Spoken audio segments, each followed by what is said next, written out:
Allie, thank you. And as Allie just mentioned, DOT crews are working to mitigate road dangers. Meanwhile, State Highway Patrol is also preparing to respond to anyone who hits danger anyway. So this morning we are joined by Sergeant Marcus Bethea. Good morning, and thank you so much for being with us here on WREL. We know that this storm is different from last weekend, of course, with more powdery snow expected rather than ice. What specific dangers come in driving through snow, especially with visibility? Yeah, you're absolutely right. I mean, we've had a good reprieve in the middle of the week from what took place this past weekend, but this is round two. So this is going to be a very serious event. We're expecting some pretty plentiful snowfall, a generous amount of snowfall, which means roads are going to be dangerous. Roads will be slick. And as always, our recommendation is to simply stay off the roads if at all possible. Absolutely. So what should people really be doing to prepare for this weather this weekend if they do have to venture out?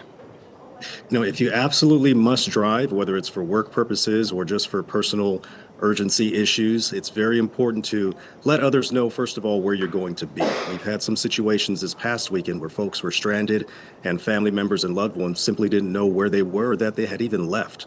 So it's very important to get that buddy system involved and start to let others know where you plan to go. Make sure your cell phone is charged, make sure your vehicle has fuel, make sure your spare tire has air in it. You'd be surprised how many people drive around and have never used their spare tire, sometimes in years. And the one time that they need it, it simply isn't inflated.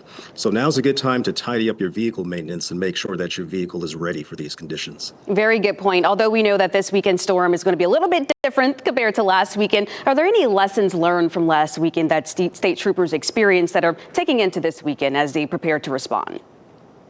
One thing that we were very pleased about during this previous episode was the amount of cooperation from the public and from the viewers and motorists. People stayed off of the roads. People listened to our warnings and advice.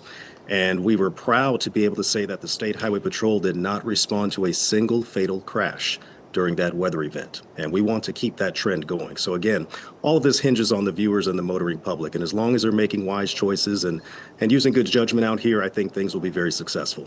Using good judgment, absolutely. Well, thank you so much for your time and being with us here on WREL News. You guys stay safe out there.